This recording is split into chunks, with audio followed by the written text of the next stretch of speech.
तालीम खां सवाइ हर इंसान पाण खे अधूरो सम्झंदो आहे। इन लाइ त हर पढ़ियल गढ़ियल माण्हू जॾहिं बि के नयूं शयूं पढ़े थो त ईअं थो महसूसु करे ॼण कंहिं बंदि कमरे जा रोशनदान खुलंदा आहिनि। तालीमी असांखे बाशऊर बणाए। इहो ई सबबु आहे त सुधरियल मुल्कनि जी नज़र सदाईं तालीम ॾांहुं रहंदी आहे, पर असीं तालीम वारे शोबे ॾांहुं उन नज़र सां ॾिसी न आहियूं सघिया, जंहिं लाइ ज़रूरी आहे त असीं तालीम वारे शोबे ॾांहुं वधि खां वधि ध्यानु ॾियूं। अहिड़ी रीति हितां जे तालीम खाते जे कांवरनि जी बेध्यानी सबबु मीरपुर माथेलो वेझो ॻोठ अर्ज़मंद महर में गवर्नमेंट प्राइमरी स्कूल जी इमारत न हुअण सबबु शागिर्दाणियूं तोड़े शागिर्द खुले आसमान हेठि तालीम पिराए रहिया आहिनि। ॻोठाणनि तोड़े उस्तादनि पारां शिकायतुनि बावजूदि तालीम खाते जे आला ऑफिसरनि जी कन ते जूं बि नथी चुरके।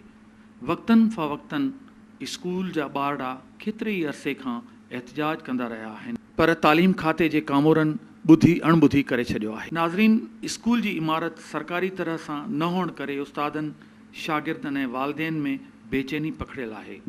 जेकॾहिं निंड सुतल तालीम खाते जे ऑफिसरनि खे अञा बि को होश न आयो त पोइ शागिर्दनि जे मुस्तक़बिल जो छा थींदो ऐं आख़िर कंहिंजे वञी दरदाहीन। कैमरामैन उमर कोराई सां गॾु अशरफ बुखारी।